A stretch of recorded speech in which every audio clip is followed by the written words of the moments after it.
transition as the market kind of built out that big building. We want to be a building manager.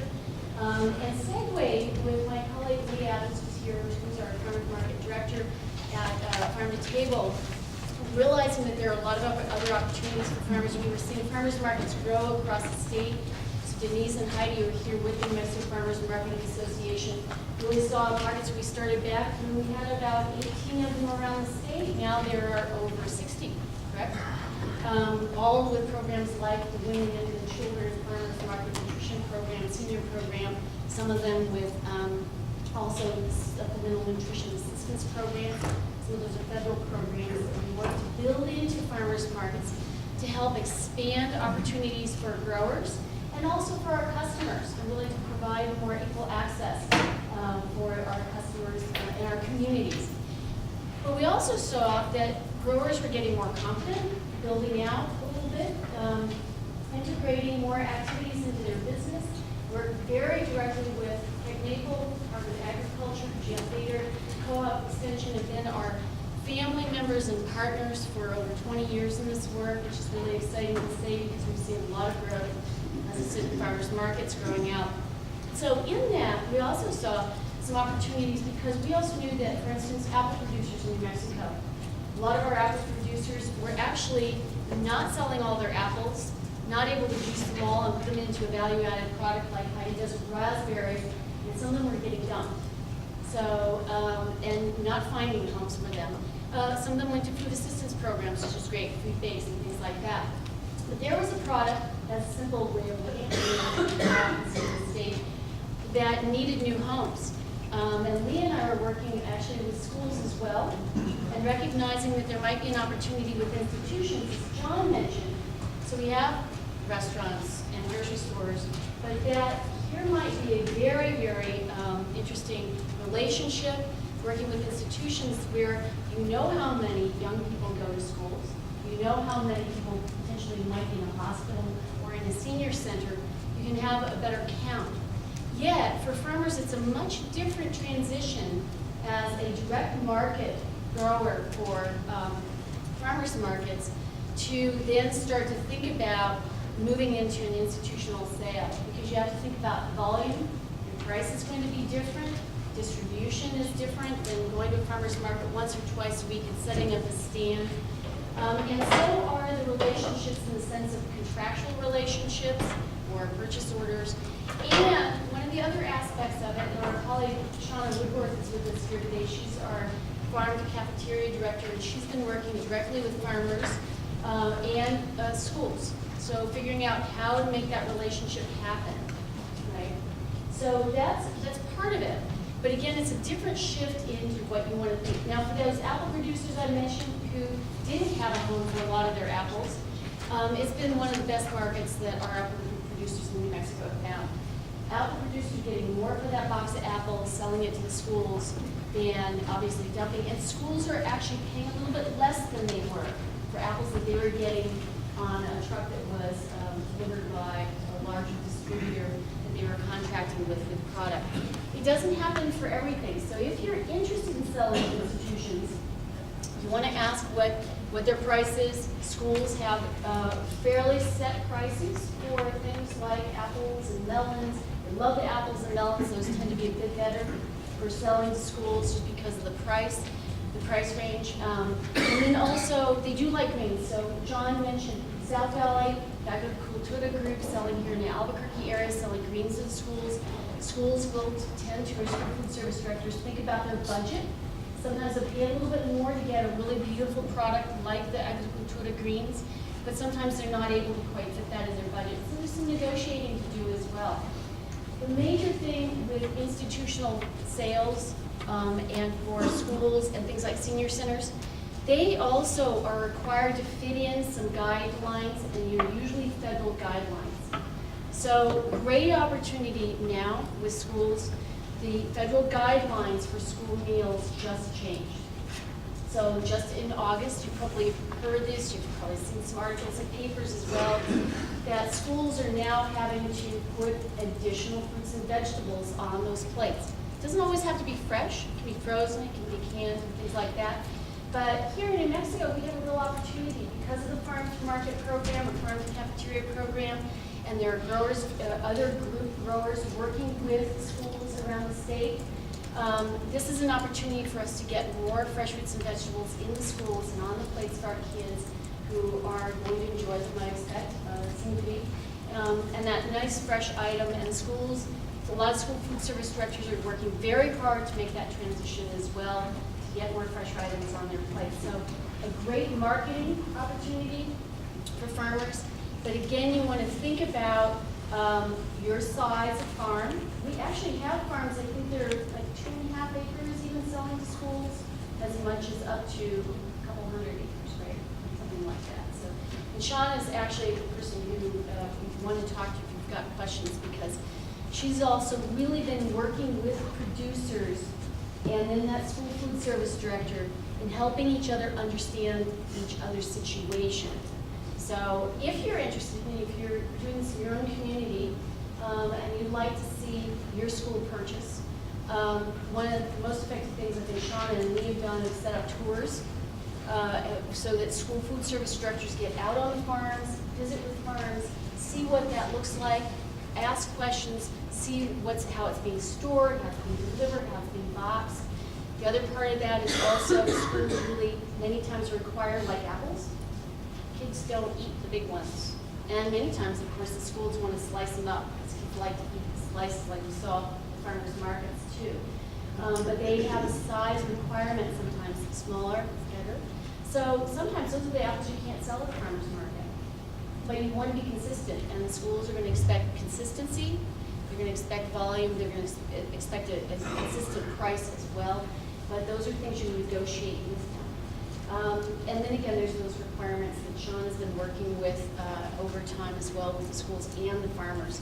So there's a little bit there. We'll talk a little bit more about it. It's more of policy stuff, but Can the farmer just show up with his produce, his or her produce, and just come to the school as is, or the restaurant? Or is there a full process that they have to go through before they can actually sell to a school? can you tell us a little bit about that? There is a process. There's a big process that farmers will go through at the beginning of the season, maybe June or July. And then that allows them to sell into a school for an entire year. So there is a process. So you just can't bring your excess produce to a school and hope that they'll buy it? No. You could, but it might work. But it might be about developing relationships. So if you're a farmer and you're interested in potentially learning about that opportunity, you could potentially go to a school, share, have that conversation with the school food service director. And again, the idea of getting them out on the farm or helping them see your product is a great one. Just Yes? real quick, is that done by the school individually or by the district? And I know like I guess it might be different than like places in northern New Mexico. So if you're going to sell to a school individually, you do have to go through a district buyer, a food service director. Each district pretty much has one food service director that you would deal with. So it's going to be by district. I have a question, because you touched on several aspects, and I seem to be familiar with. One of them is that there seems to be a bureaucratic wall that it's really hard to surmount. I've had people come to and ask for us to provide food for schools, and but it's been a bit of dead end. I can't seem to get through. I don't know if your organization can provide some other means of doing it because you're an organization or something. The other aspect of it is that in order to provide this kind of food and stuff, you have to plan at least a year ahead. You can't just have it. It has to be grown, and you have to preserve it. It has to be set up so it comes through in different phases, things like that. And these are problems that you can't solve unless you've got a commitment of some kind from the school. And so it's not just so easy going in and knocking on the door. It doesn't work. It just doesn't work where I'm at. That's great. Sean, do you want to add to that about some things you're doing now with growers and schools? Yeah, it is hard right now because we don't have contracts with schools, and so you can't do production planning with the school Right. district currently. But there are a couple of school districts, Taos and Los Lunas, who are working on doing contracts with local growers. So the local grower would know exactly what they were going to sell to the school for the entire season. In addition, there are friends of mine that have produce as well, that they would be willing to sell if we could do it in a more group fashion, because it would be more volume. But I can't make commitments to people if I can't get some kind of agreement with a school district to do that in some fashion. Is that something that you have experience with? Very informally. I've only really been doing this job for a couple of years, so last year was my first full season. Informally, we had small growers working together to fill a larger order, and that's just if they had too much of something like summer squash. But we are working with the Apple Council, which is a cooperative of growers who are working together to do the apple sales to APS and other school districts. But it is hard without a contract. If you don't have, you may have next season. You can't really do that, coordinated, knowing what you're going to grow for the entire season yet. But we're moving towards that. I think it's been an educational process for the schools and for the producers. And one of the things that Sean's been working with some of the growers who are, as you're saying, the idea of aggregating or bringing your product together. Because you want a consistent product, you have to build a lot of trust with your group, no matter who that is. And you really have to be committed to each other as producers, that product is going to be consistent, and you're not going to get one box that looks one way and one box that looks like. So coordination is going to be really key, working together on things. The other pieces are the infrastructure parts to storage. You want to know that you've got storage for things. Transportation is a big one. So one wonderful opportunity that we've been able to work on this last year with the Human Services Department. They're the ones who deliver school, what we call USDA donated school food for the schools all around the state. We have a warehouse here in Albuquerque, and we have a partnership with them to help deliver product. But it takes, as you asked, a lot of coordination. I mean, Shauna is 24/7 with producers and the school food service directors and across the state working on POs, purchase orders, making sure the quality and the quantity is going to be just right, making sure that the producer gets it or producers are getting their product to Albuquerque to get on that truck. But what it did do to have that partner with the distribution piece that a lot of us don't have to get out across the state, we were able to get some of those northern New Mexico apples and the melons from the middle part of the state out into school districts that have never seen the local product before. And it's really because we have a public entity that's able to make that transportation happen.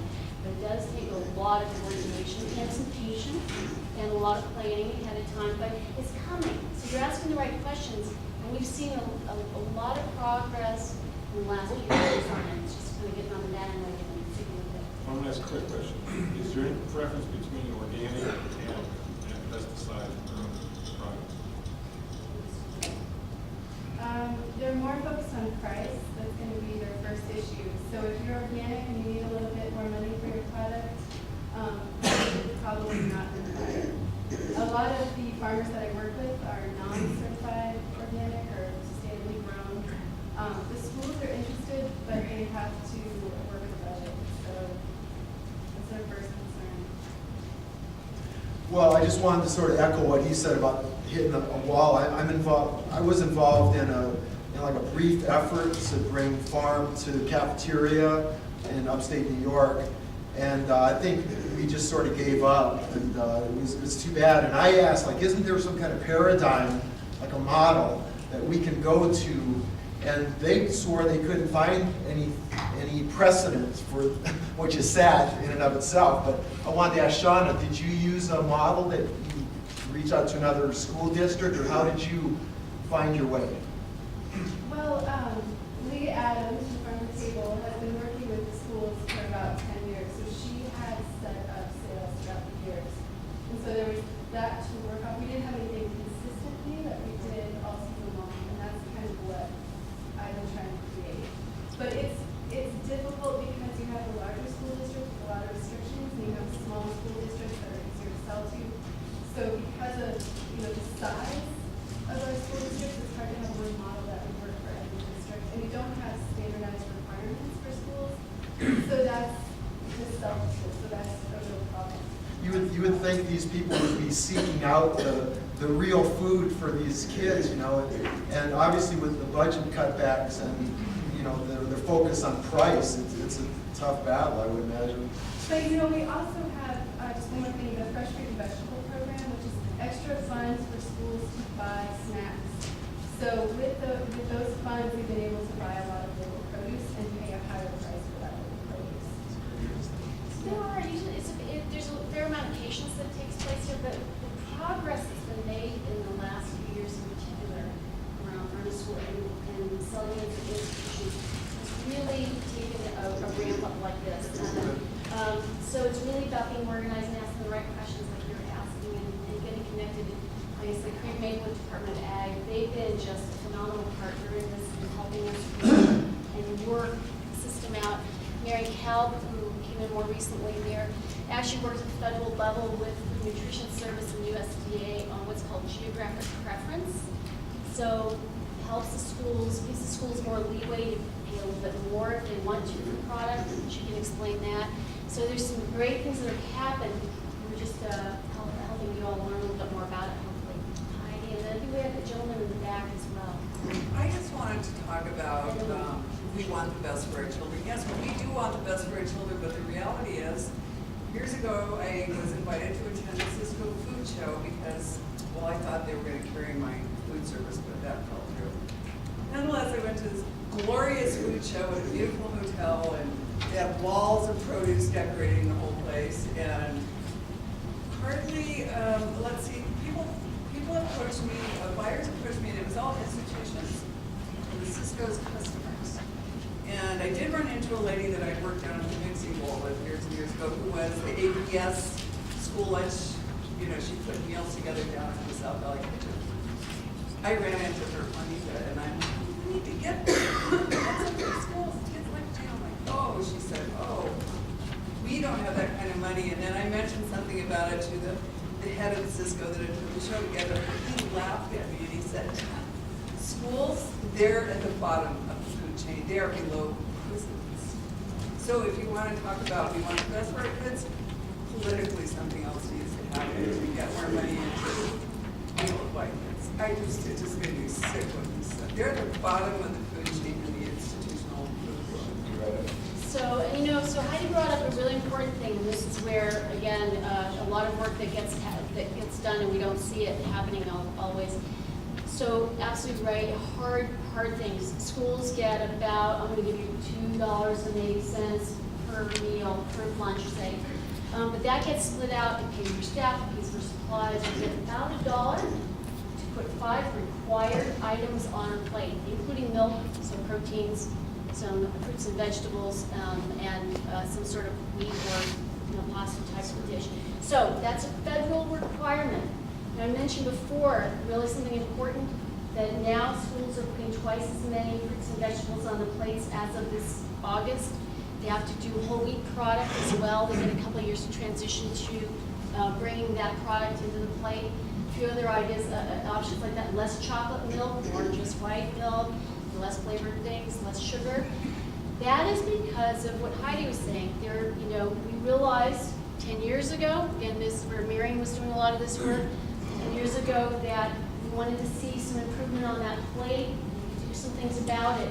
Those took two federal, what we call child nutrition reauthorizations to see that happen. The good news is that that transition is happening. It'll take us another 5 or so years to see that transition as well in our kids, right? And along with that, we really need to remember nutrition education, physical activity.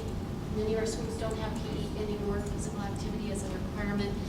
So it's thinking about those things as much as possible as a community, and as parents, and as those who care about our kids, to talk about these things and also be supportive of the school food service directors. They're in a big transition right now, and we didn't get a lot of money coming home for that plate of food. So we'll be talking about this in the next session about some legislation that we'll be working with our state on to see if the state will build in a little investment there for those fresh fruits and vegetables on that plate. So Let's take one more question from the back, and then we'll. If a school has a garden, does that help at all? great question. So the school has a garden. I mean, gardens are a multiplier of many things.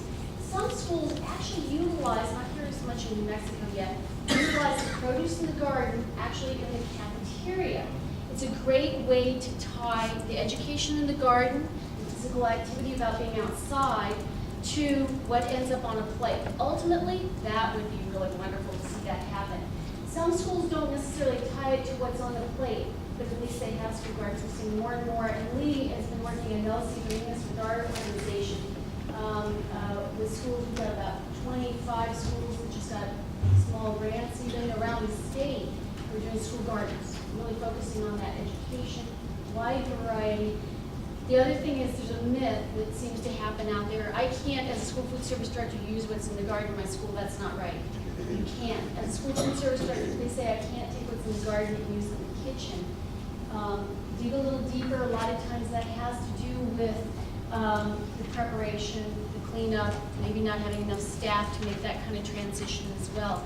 So it's just about being open to new ideas, taking a little bit of time, building the relationships, absolutely number one, building the relationships, not giving up, you know. And part of that also lies with the school gardens, the cafeteria lies with the environmental health regulations for the respective city and the school district. So that's something else to take in consideration. Because some of the school gardens, the kids who grow them for their certain class may be able to eat them or try it, but they cannot be served in the cafeteria. So it has to lie with environmental health. And I know Travis, you've worked with that a little bit.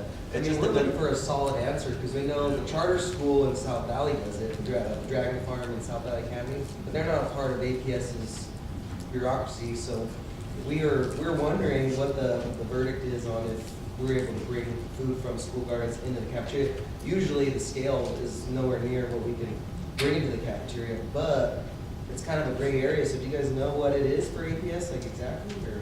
Mary, do you want to? You know, I don't know for APS, I don't know if anybody knows here for APS, but if you go to farmtoschool.org, what you'll find are examples of a number of different schools and districts that have done this around the country, and it will also show the interaction with the environmental health folks. So a lot of times with environmental health, they're not quite sure what to do with school produce. It's not something that they deal with. But if you can give them examples of what is happening around the country in terms of food safety and gardens, that might be a step in the right direction. Lee, did you have anything to add to that? No, I second exactly what Mary Lee said.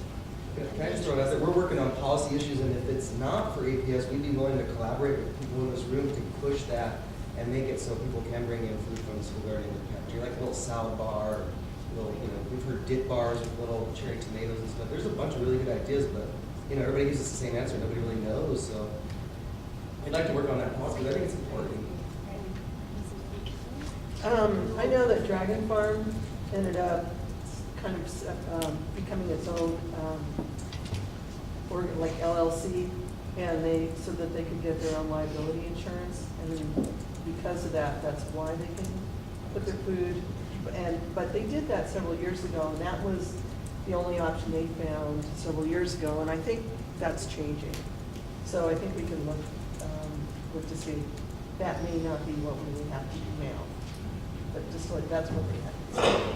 So let's take, on that note, we'll take a quick break here. We will reconvene in about 10 minutes, 5 to 10 minutes. And then we'll be switching over to more of the Food and Ecology Council and some of the follow-up with the local